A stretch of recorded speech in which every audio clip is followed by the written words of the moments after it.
இப்போ ப்ரூக்ஸ்னு ஒரு கேரக்டர் இருக்கும். அதோட இன்ட்ரடக்ஷன் பார்த்தீங்கன்னா, நான்லாம் ஃபஸ்ட் டைம் பார்க்கும்போது அந்த சாப்பாட்டில வந்து ஒரு புழு இருக்கும் ஆக்சுவலி. ஸோ அந்த புழு வந்து பார்த்தோன்னா, அவர் வந்து "நீங்க சாப்பிடலன்னா எனக்கு குடுங்க" அப்படின்னு சொல்லுவாரு. ஸோ நான் ஃபஸ்ட் டைம் பார்க்கும்போது என்ன இந்த ஆள் புழுவ சாப்பிடுவான் போலன்ற மாரி தான் சைக்கோ போல. அந்த மாரி தான் கொண்டு போவாங்க. பட் அந்த ஒரு செகண்ட்ல அந்த கேரக்டரோட நம்ம நம்ம அந்த கேரக்டர பத்தின ஐடியாவே மாறும். அதாவது வந்து அவர் அப்படியே அத சாப்பிட போற மாரி கொண்டு போவாரு. அந்த ஷாட் அவங்க கம்போஸ் பண்ணதே. அந்த புழுவ அவர் வாங்குவாரு. அத ரொம்ப ஆசையா பார்ப்பாரு. அது கிட்ட கொண்டு போம்போது இத சாப்பிட்டுருவாரோ அப்படின்ற மாரி தோணும்போது டக்குனு ஒரு கோட் திறந்தா உள்ளுக்குள்ள ஒரு சின்ன பேர்ட் ஒண்ணு இருக்கும். அதுக்கு குடுப்பார்ல.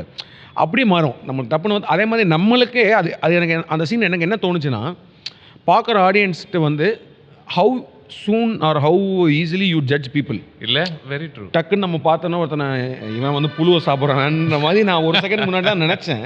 ஆமா. பட் ஆனா அவன் தான் அந்த கேரக்டர் தான் வந்து பார்த்தா பயங்கரமான ஒரு ரொம்ப நல்லவர். அந்த படத்திலேயே வந்து பார்த்தீங்கன்னா, ஆ அவ பறவைகளுக்கு இது பண்ணுவாரு. லைப்ரரியனா இருப்பாரு. So how easily we judge பீப்பிள்ன்ற மாரி பட் அதெல்லாம் வந்து பார்த்தீங்கன்னா, the way they compose that shot அந்த அந்த இதெல்லாமே வந்து ரொம்ப யூனிக்கா ஃபைன் டீட்டெயில்ஸ்லாம் போனோம்னா, there is lot of things to learn from this film.